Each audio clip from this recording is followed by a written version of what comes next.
Yo guys, what's good? I'm about to show you guys how my client JASKARAN gained 10 pounds of muscle while getting leaner at the same time. So guys, the first thing is first, no Brampton reps, bro. So the first thing when it comes to improving your execution and no more Brampton reps is gonna be slowing down your tempo, bro. I don't know why you're in a rush. Your muscle is not in a rush. It's gonna grow the same amount or in the same amount of time if you go like this or you control it nice and slow. The beauty is when you do control it nice and slow, your form is gonna improve, but also your joints are gonna thank you. So like things are not gonna be hurting all the time. So easy tempo I like using is 2-2-2. What I mean by that is, say like you're doing a dumbbell press, right?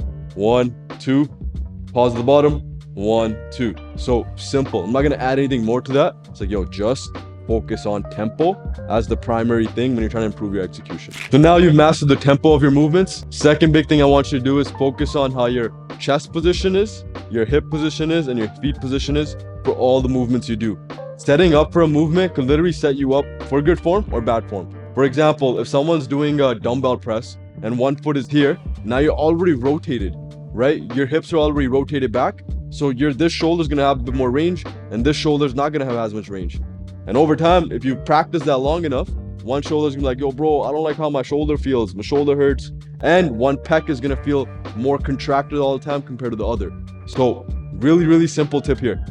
Have your hips, feet, shoulders, and chest lined up perfectly every single movement you do, especially upper body, lower bodies. And like, if you're doing cable and dumbbell movements, you want to keep it aligned week to week and standardize your form. Third thing for execution, I know we all love high volume. I know we love, 20 rep sets, 15 rep sets. We like doing 4 or 5 sets in the gym.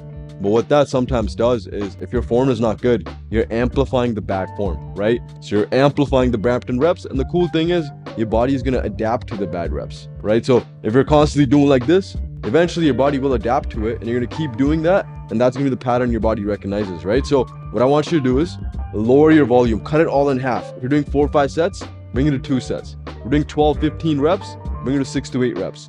Those 6 to 8 quality reps are going to go way longer for you in terms of how your muscle looks, how the muscle feels, and your execution in the gym, right? So if you want the most out of your gym time, lower your volume. You're going to be more efficient in the gym. Your form is going to get better and your joints are going to feel juicy. So now we have no Brampton reps. Our execution is blessed in the gym. Now the big thing is you want to stay consistent with the workouts you do week by week, month by month, okay? And what I mean by this is just because, you see Preeti at the gym, you're like, yo, I finished my workout, and you start doing more sets, more reps to impress her, right? Or like, some days your boy tells you, yo, bro, let's hit chest, even though it's leg day. And you're like, yo, fuck yeah, I'm gonna hit chest, and you skip legs that week. Or 3 weeks into your program, you're like, yo, I don't feel sore anymore. I gotta change it up. I gotta confuse the muscle. And then you change it up. Again, what this does is the whole execution you learned for those movements in the 3 weeks has gone to shit because you're changing the movements. And I gotta relearn the movements, right?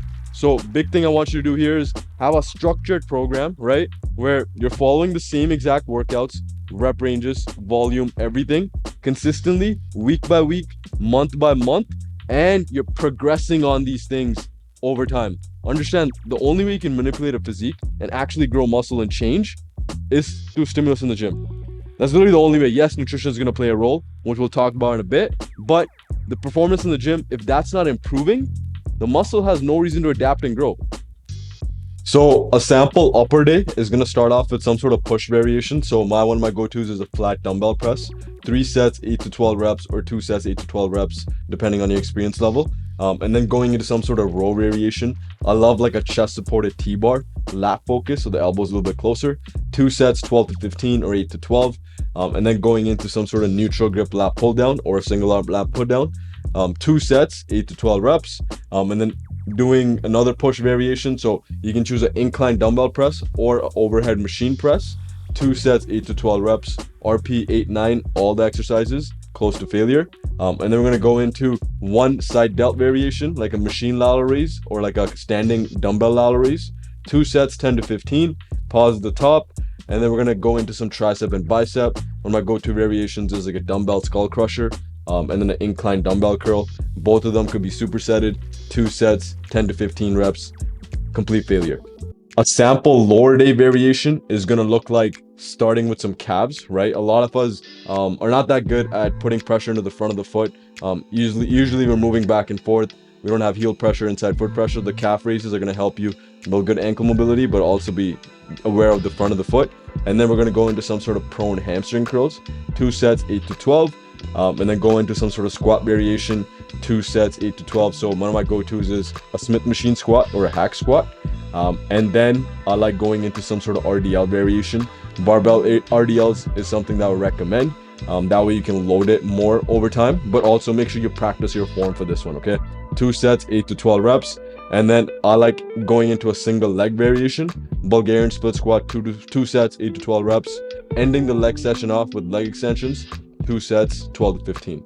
Okay, so this is just the ideal structure in terms of how I would program. Again, exercises may change depending on where the client is at or the person I'm working with is at, but this is a sample upper day and a lower day. What I would just do is do another upper day and lower day, different variations. Okay, so biggest thing here, again, stick with the reps and the sets that I've assigned you, and then progress on those performance wise week by week, whether it's like going up 1 rep or whether it's like adding 2.5 pounds. Progression and improving performance is the key to muscle growth, okay? But that doesn't mean anything if your form is ass. So make sure you have form, structure, then progression. If you combine those 3 things, you're gonna get fairly juicy, bro, okay? So this is part 1. This is all training focused. I'll cover how you can implement your nutrition and make it so it's aligned with your goal of gaining muscle and getting lean at the same time. But that'll come in part 2, okay? So if we're trying to get lean and trying to gain muscle at the same time, follow these tips and make sure you look out for part 2 where we'll grow even more. Take it easy.